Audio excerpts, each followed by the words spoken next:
2 Samuel chapter 12, verse 1 to 15. The Lord sent Nathan to David. When he came to him, he said, "There were two men in a certain town, one rich and the other poor.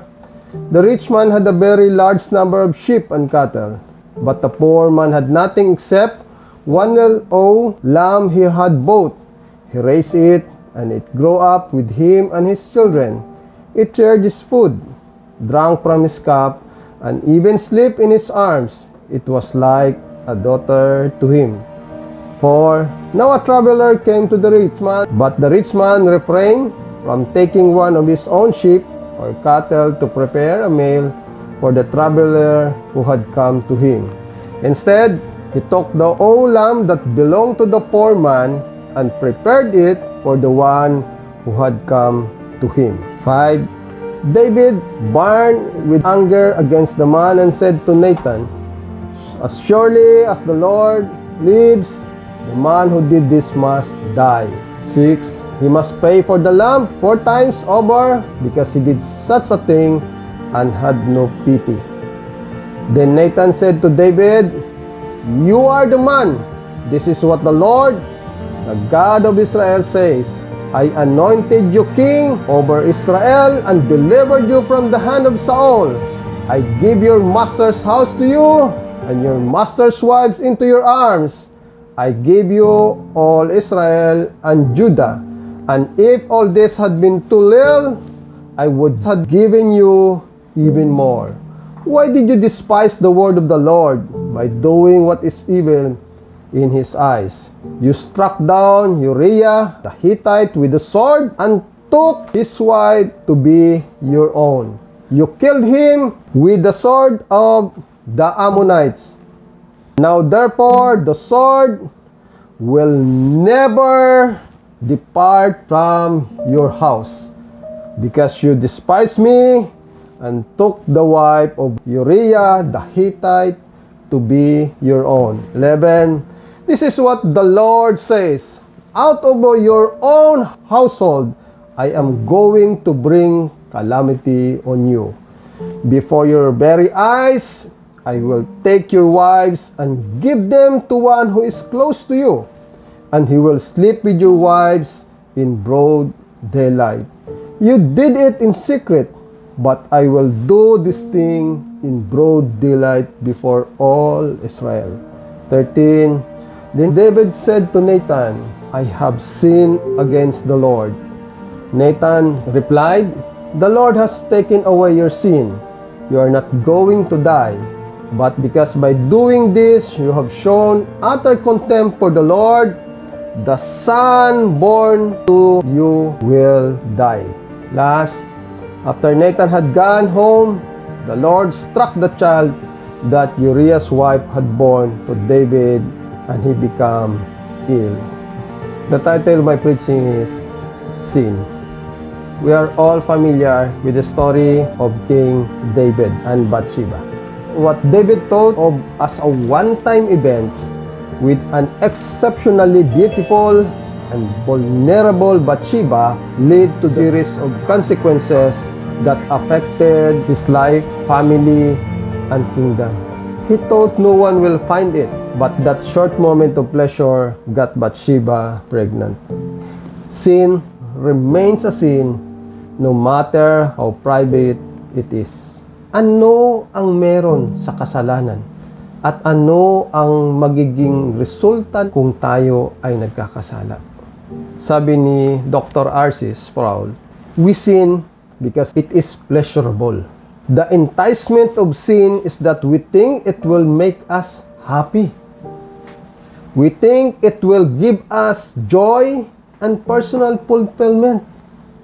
But it gives us guilt, which undermines and destroys authentic joy." Kaya kung titingnan natin, ang buong mundo, ang naghahari ay ang mga kasalanan ng tao.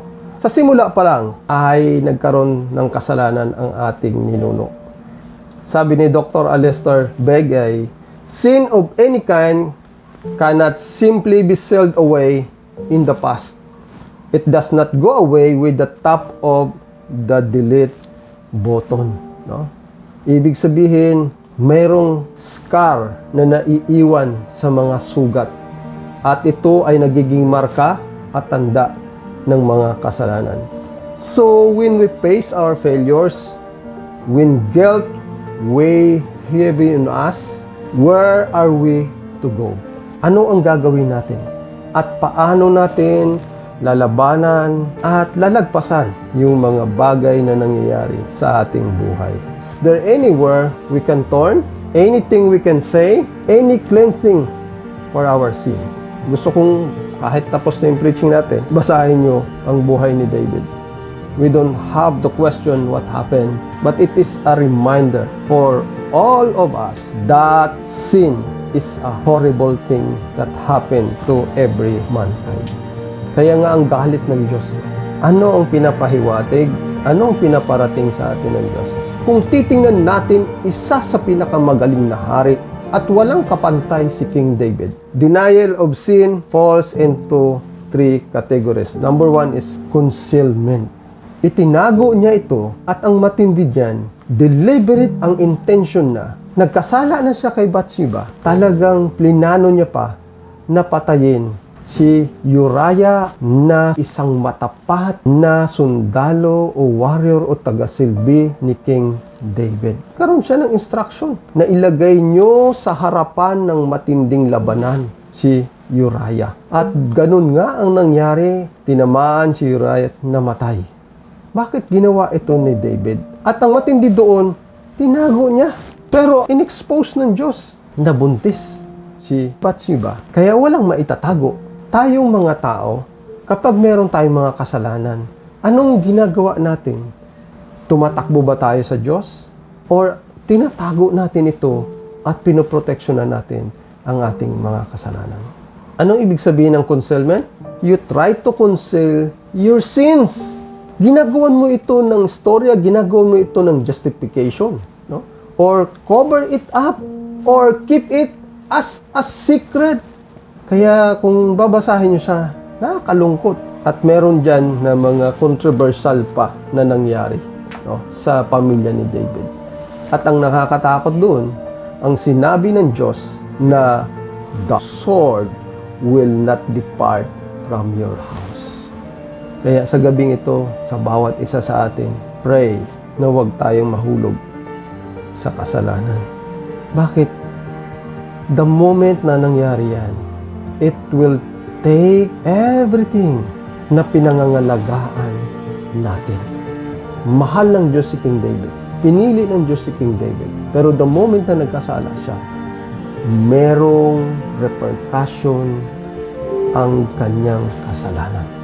Isipin mo, yung batang walang kasalanan.